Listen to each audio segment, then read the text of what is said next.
And welcome back. I'm your host, Principal Roger Prince, here at the WROC show. We're so glad that you're here to join us here on our show.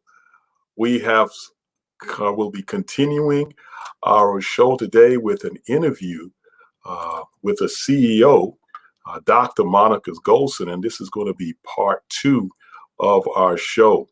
We're glad that you are able to join us today. Don't forget to check us out on YouTube, the WROC show. Subscribe to our channel, put a comment in there, and ask a question. We definitely want to respond to you there as well. But thank you so much for joining us. I hope you had a chance to look at part 1 of an interview with the CEO.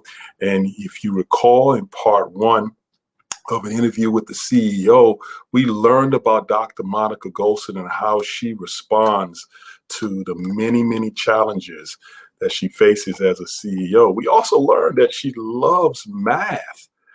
And at one time in her life, she wanted to work as an actuary, and which is a person that we learn who works for insurance companies, and they are able to predict what will happen in the future and how things change for her. So take a look at part 1. You're also going to learn about how this CEO balances being a mom. And so as we continue with our show today in part 2 of an interview with the CEO, we're going to find out some more things about Dr. Monica Golson and what are some of the things she does when she's not a CEO.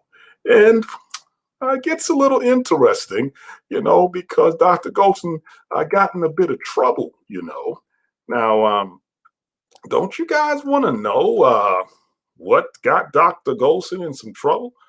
And in fact, what I heard was she was in trouble for like 2 weeks. Yeah, a 2-week punishment. Check this out.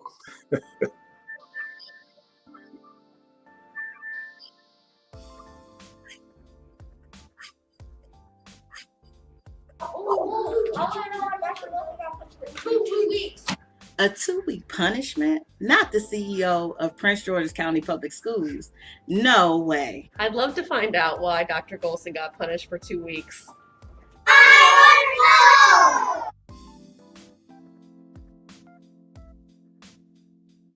More questions to ask, and it gets interesting, Doc, as we go through. I think we got this one from a couple of our students. Aishat is already smiling with this one. So go ahead and ask that question, Aishat. All right.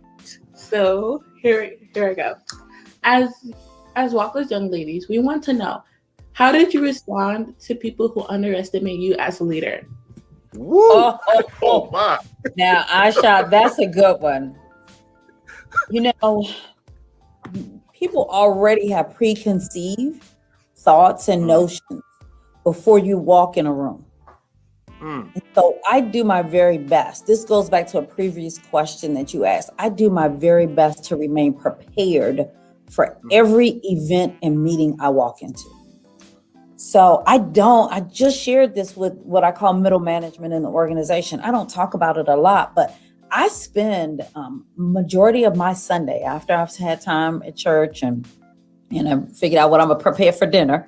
I spend a lot of my day on Sunday preparing for the entire week.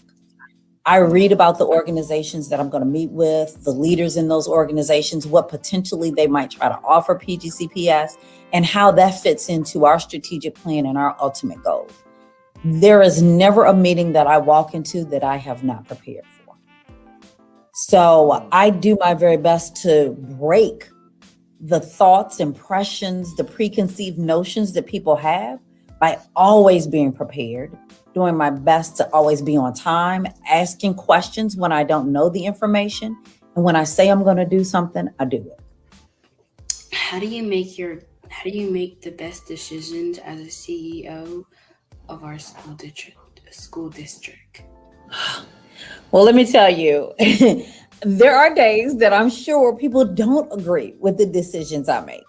But I spend a lot of time looking at data getting the thoughts and opinions of the people that it's going to affect. I do surveys of our community. I talk to other leaders across the nation who are making some of the same similar decisions. And I talk to our employees so that I can get an idea of how they think and feel about it, because they have to execute it. And at the end of the day, sometimes, I can use the pandemic as a great example.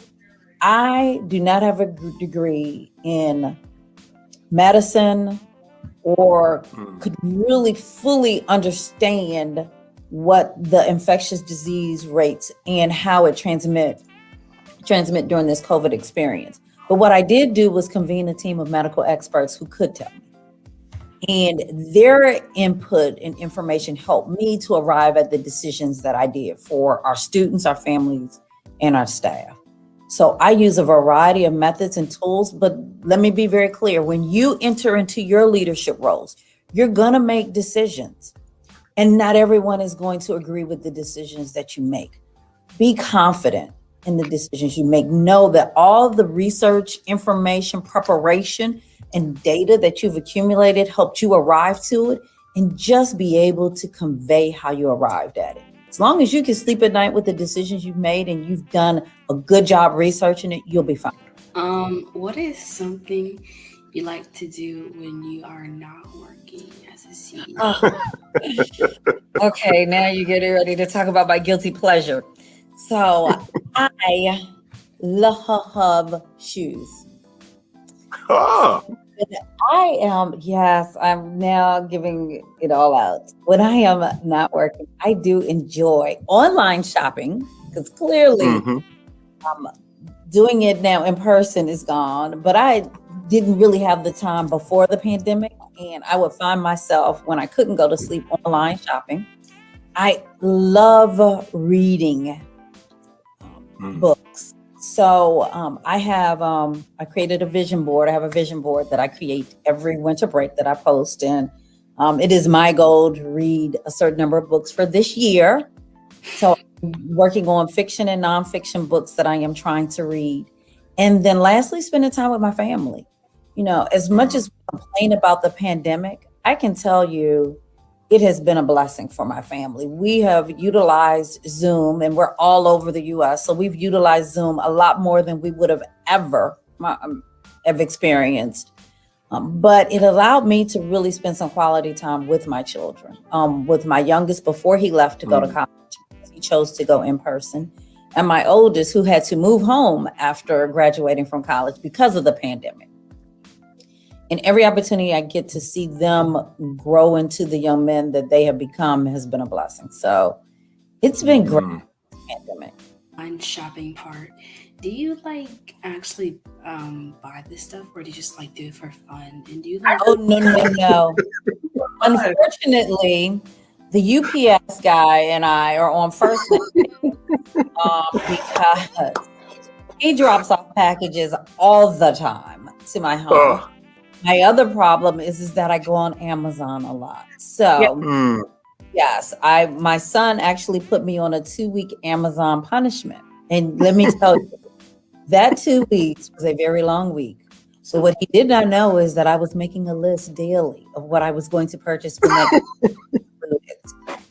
So, I actually, Sanaya, purchase. So that is where the problem falls. Move them forward. I mean, this year has been so difficult with so many families and so many of our students. And, having you as a leader, you are an inspiration and a voice. And even our primary students are like, Dr. Golson, they know you. And they respond enthusiastically to hearing that you are going to be joining us here. So, Aisha, let's ask that question to Dr. Golson, and let's listen and be inspired by her words. All right. Many girls at WROC were excited to know that you will be on the WROC show. As a woman in leadership, what can you say to young girls who want to pursue in careers in leadership in the future?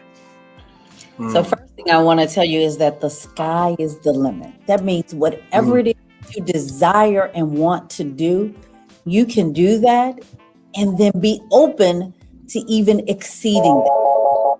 I can tell you, I never thought I would be the CEO of a school system that I had the opportunity to grow up in. I didn't even believe I could be because I didn't see it. So there were many men who sat in this seat, in this role. I never thought that I would even be considered because I was a woman. So to have the opportunity made it even greater, but I didn't even envision it. So I say to you that be prepared to even exceed what it is you thought you could even do. And if I haven't said it enough, be prepared. Know what it is you want. As I shared earlier, I have a vision board that I update every year. I look at it often. I pray about what's on that vision board and I work towards achieving it. Opportunity is not always, it's going to knock, but you got to be prepared when it comes. And more importantly, you have been prepared more than you can believe. This pandemic, while it has been extremely hard, it has caused all of us to really recalibrate and look at what we look at as priorities and how we tackle everyday learning. But you have persevered beyond what you thought you could even do. And it has shown you that you can do and accomplish anything that's thrown your way. I believe this generation now who has experienced this pandemic will be far greater citizens, workers, employees, and children, adults in the future because of this experience. I'm looking forward to potentially seeing one of you in this seat one day. Have the opportunity to come back and say to you, great job. I woke up this morning to a text from my aunt who shared with me that the newest NBC News president was elected, and her name is Kimberly Godwin. She happened to graduate from my alma mater, my undergraduate alma mater, Florida A&M University. And I can tell you she's the first African-American woman to lead ABC News nationally. Never envisioned that she would be in that seat. So I say to you, the sky is the limit. Yes. And you can exceed even beyond what you could think or imagine. So the best is yet to come. Yeah. Oh, yeah. Oh, man. Dr. Golson, thank you so much for spending some time with Rockledge Elementary School, our community, we say here, the village of Rockledge.